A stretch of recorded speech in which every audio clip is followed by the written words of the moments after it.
Hola, bienvenidos a una nueva emisión informativa por France 24. Los saluda Andrés Mesa Muñoz. Vamos con los titulares. Europa dice estar lista para reaccionar a los aranceles de Estados Unidos con los que demanda el control de Groenlandia. Sin embargo, dejaron claro que no quieren una escalada. Por su parte, Donald Trump dijo que ya no se sentía obligado a pensar en la paz tras no ganar el Nobel en esta categoría. En Perú, un nuevo video compromete al presidente interino José Gerí y aumenta el escándalo. Una cinta emitida por un medio local lo muestra reuniéndose con un empresario chino de manera no oficial mientras la oposición amenaza con votar una moción de vacancia en su contra. En Guatemala, el presidente Bernardo Arévalo decretó el estado de sitio luego de la ola de violencia que sacudió al país el fin de semana, cobrándose la vida de 9 policías a manos de presuntos integrantes de pandillas y en medio de motines en distintas cárceles. Tenemos análisis.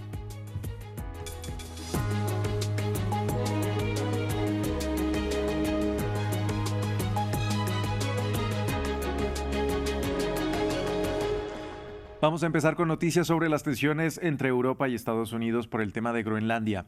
Los líderes europeos se reunirán el jueves en Bruselas para alistar su respuesta común a Donald Trump, quien amenaza con nuevos aranceles a 8 países europeos y de la OTAN que rechazan sus intenciones de dominar la isla danesa.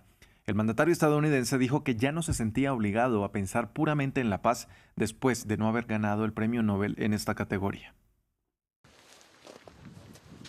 Europa sigue reaccionando a las amenazas arancelarias de Estados Unidos y sus pretensiones sobre Groenlandia.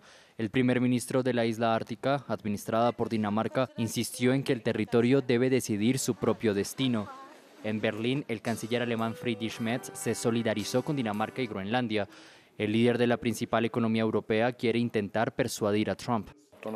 Voy a intentar reunirme de nuevo con el presidente Trump el miércoles. Hablé con él largo y tendido por teléfono el jueves. Simplemente queremos intentar resolver este problema juntos y el gobierno estadounidense sabe que también podríamos reaccionar por nuestra parte. Y es la economía el arma de Trump. Amenazó el sábado con imponer más aranceles a partir del 1 de febrero a Dinamarca, Francia, Alemania, Reino Unido y otros países europeos, hasta que se permita la adquisición estadounidense de Groenlandia. Este es sin duda un momento importante para Europa y en todos los momentos importantes para Europa la capacidad de Francia y Alemania para colaborar estrechamente es esencial para que podamos avanzar juntos. El bloque franco-alemán cree estar preparado para responder a la amenaza arancelaria de Trump con la misma moneda. Pero el secretario del Tesoro estadounidense Scott Bessent, que asiste al Foro Económico de Davos, urgió a Europa a no ser imprudente. El jueves, los líderes de la Unión Europea debatirán en Bruselas la respuesta unificada del bloque. El presidente interino de Perú, José Gerí, se ve nuevamente envuelto en acusaciones por esquivar registros oficiales para reunirse con empresarios. El fin de semana, el programa Cuarto Poder publicó un video del mandatario en una tienda de un empresario chino, el mismo con el que se reunió en diciembre y que también fue revelado por la prensa local. Las acusaciones ya llegaron al Congreso, donde legisladores impulsan una moción de vacancia contra Gerí. Los detalles los tiene desde Lima nuestro corresponsal Francisco Zacarías. El presidente José Gerí se encuentra envuelto en un grave escándalo. En las últimas horas ha sido difundido un nuevo video registrado el 6 de enero en donde sostiene una reunión clandestina con el empresario chino Xi Guoyang, quien lo habría visitado en 3 ocasiones en el Palacio de Gobierno. Xi Guoyang es contratista del Estado peruano y está vinculado al anterior gobierno de Dina Boluarte. Los más suspicaces denuncian tráfico de influencias y advierten que el empresario chino estaría interesado en vender al gobierno de José Gerí 8.000 cámaras de videovigilancia, cuyo costo asciende a $33 millones, así como la venta de pistolas eléctricas para combatir a la delincuencia. También se ha revelado que el mandatario recibió en Palacio de Gobierno en 3 oportunidades al empresario chino Yi Xiaodong, investigado por organización criminal, soborno y tráfico de influencias en agravio del Estado peruano. La justicia de este país ordenó arresto domiciliario, pero esto no fue un impedimento para que el empresario chino ingrese al Palacio de Gobierno. El mandatario ha negado irregularidades en su gestión y el primer ministro Ernesto Álvarez ha dicho que el presidente Gerí cayó en una trampa y los videos fueron difundidos para perjudicarlo. Sin embargo, en el Congreso, la Comisión de Fiscalización inició una investigación al gobernante y por si esto no fuese suficiente, el congresista Segundo Montalvo presentará una moción de vacancia contra Gerí. La iniciativa ya cuenta con la firma de 14 legisladores. En medio de todo esto, una encuesta de la empresa CPI revela que la aprobación del presidente descendió a 44.3% en el mes de enero. Guatemala entró en un estado de sitio decretado por el presidente Bernardo Arévalo tras una ola de violencia por parte de las pandillas que dejó al menos 9 policías muertos. Una situación que se dio como represalia por parte del crimen organizado luego de que las fuerzas de seguridad retomaran el control de las 3 cárceles donde se presentaron motines este fin de semana y la retención de 46 guardias penitenciarios. La medida anunciada por el mandatario le permite limitar o suspender las libertades civiles y ampliar los poderes de las fuerzas de seguridad. Alberto Ortega es abogado, especialista en Derecho Internacional de los Derechos Humanos y hoy nos acompaña desde Ciudad de Guatemala para hablar de este tema. Alfredo, bienvenido a France 24. Muchísimas gracias por la invitación. Primero, ¿qué es exactamente un estado de sitio según la Constitución de Guatemala y en qué se diferencia de otros regímenes de excepción? Claro. Bien, el estado de sitio es un estado de emergencia, ¿no? Por medio del cual se suspenden algunas garantías constitucionales, pero hay que decirlo, de acuerdo con la legislación guatemalteca, este es el estado más severo que establece o reconoce la ley de orden público guatemalteca. Esto quiere decir mayor presencia militar en las calles, el Estado va a poder ejecutar órdenes de captura sin orden judicial. Y bueno, de acuerdo con los datos de un estudio elaborado por el doctor Juan Pablo Gramajo, que es uno de los constitucionalistas más importantes del país, esta sería la primera vez desde la vigencia de la actual Constitución que una medida de este tipo se utiliza a nivel nacional. Ciertamente se ha utilizado 14 veces durante la vigencia de la actual Constitución, pero se ha utilizado de manera muy específica en partes muy concretas del país y, esta es la primera vez que se utiliza con una envergadura, con un alcance nacional, ¿no? Esto también implica que partes de la seguridad ciudadana pasarán a estar siendo ejercidas por el Ejército Nacional. Y esto, como bien dices, es en respuesta a esta escalada de violencia que se dio este fin de semana. Alfredo, Guatemala tiene un historial de persecución a periodistas que han criticado a los anteriores gobiernos.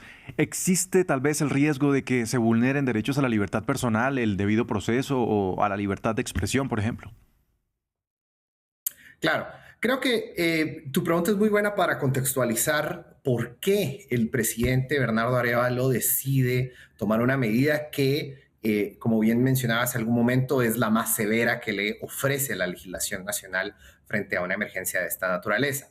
Y creo que, en France 24 le han dado muchísima cobertura al carácter democrático del Estado, del gobierno de Bernardo Arévalo y cómo ha enfrentado diversos esfuerzos para, primero, evitar su toma de posesión y ya en el poder, una serie de esfuerzos para provocar una crisis constitucional para sacarlo del poder.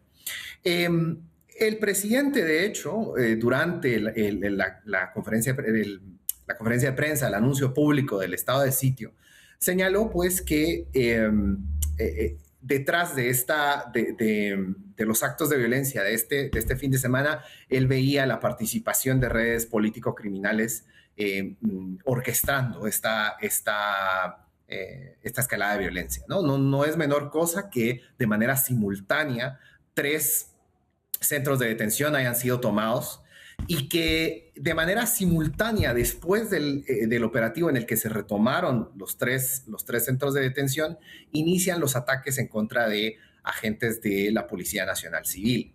Además, hay que también traer a colación que hay una serie de indicios que sugieren esta coordinación entre los grupos del crimen organizado que han participado en la violencia y actores antidemocráticos que, como decía hace algún momento, han intentado evitar que el gobierno de Bernardo Arévalo permanezca en el poder, ¿no?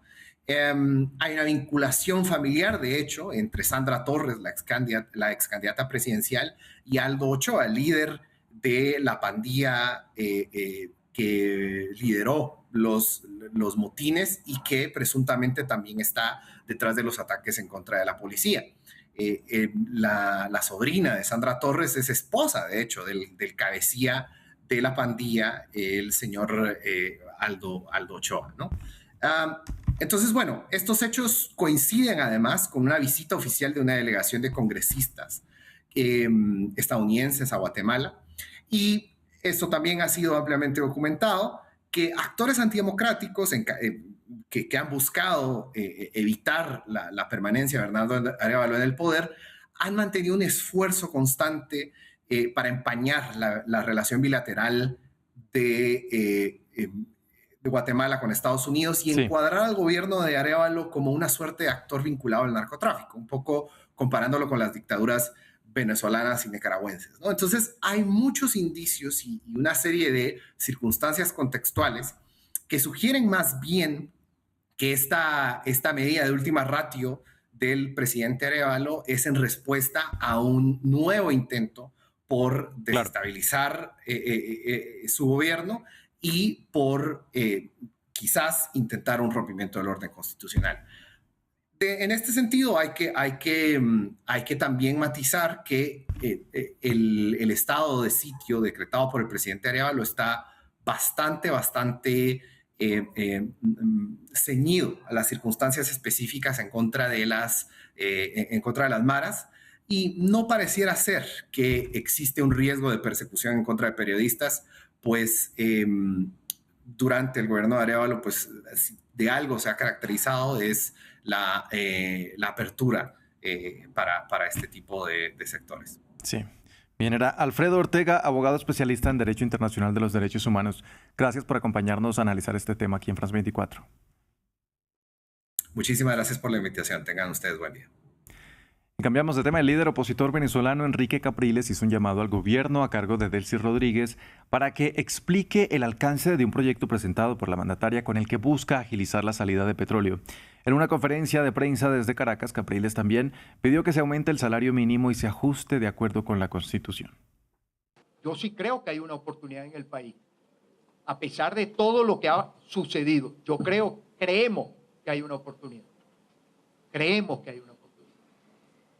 Y hay que avanzar. Y sobre la ley de hidrocarburos, es una de las leyes más importantes, que es un país petrolero, que aspira al gobierno con la reforma de la ley de hidrocarburos. La quieres construir con la mayor amplitud posible. ¿Cuál es el alcance del acuerdo energético? ¿Qué quieres cambiar de la ley de hidrocarburos?